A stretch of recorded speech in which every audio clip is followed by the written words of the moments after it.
Olá, queridos, graça e paz, pastor Marcelino, professor da disciplina de História da Igreja na FATO, Faculdade Universal de Teologia Universal, ali no Vale do São Francisco, em Juazeiro, na Bahia. Vamos estar dando continuidade a essa disciplina História do Cristianismo e agora nós estaremos abordando a fase que vai do século V até o século XV, portanto aí nós teremos 1000 anos, né? 1000 anos, 10 séculos de história do cristianismo, de grandes desafios, né? Então, só recapitulando um pouquinho o que nós já estudamos até agora, né? Nós tratamos da Igreja Apostólica, a igreja que vai ali de 33 até 100, né? Período dos apóstolos de Cristo, já entrando também nesse período os pais apostólicos, os primeiros discípulos do Senhor Jesus.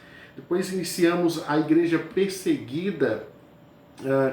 Quando a gente fala de igreja perseguida, fala de uma igreja com uma perseguição mais intensa do Império Romano, porque a igreja ainda no período apostólico, a partir de 63 mais ou menos, a igreja já começa a ser perseguida pelo Império Romano.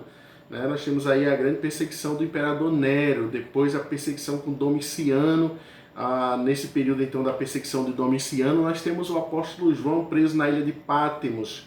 Nós temos aí a igreja perseguida em vários lugares do império. Porém, a partir do século II isso vai se intensificando cada vez mais e vai até o 300 e século IV até 313, quando Constantino assina o Edito de Milão, pondo um fim às perseguições ao cristianismo, de certa forma dando liberdade de culto, de adoração aos cristãos no grande Império Romano.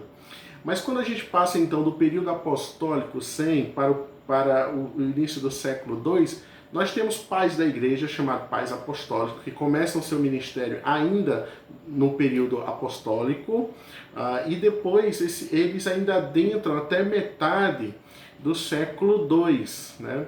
E a partir então da metade do século II começam a surgir outros pais da igreja que vão se destacar por uma apologia ao cristianismo, né, por uma defesa da fé, e vão fazer uso, portanto, da própria filosofia para, com isso, eles poderem enfrentar os grandes desafios e a sua nova realidade de proclamar o Evangelho de Cristo no império tão eclético, tão cheio de pluralidade religiosa, como também de pensamentos filosóficos. Daí nós temos um dos apologistas que se destacam muito, que é o Justino Marte. Nós já falamos sobre ele.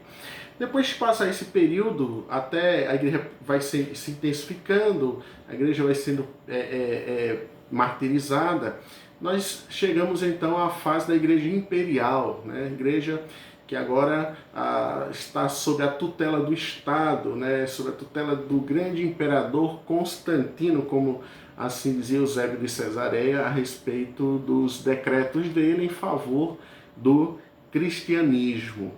Porém, já aí no século V, 400 e alguma coisa, 400 e um pouquinho, a gente vai ver mais exatamente, né, 460, por aí, o Império Romano começa a sofrer abalos, o Império Romano começa a sentir o peso dos inimigos, né, dos chamados bárbaros que estão em volta das suas grandes muralhas e que constantemente tentam de alguma forma adentrar e conquistar. Mas a gente vai ver isso daqui a pouquinho, tá certo?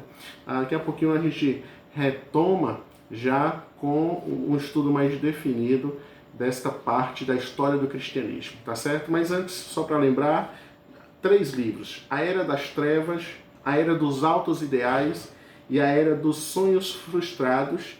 São livros de Justo Gonzalez na História do Cristianismo Ilustrada, que nos darão apoio no estudo dessa fase da história do cristianismo. Assim como o cristianismo através dos séculos, também os 2 reinos. Ok? Deus abençoe, já já a gente volta.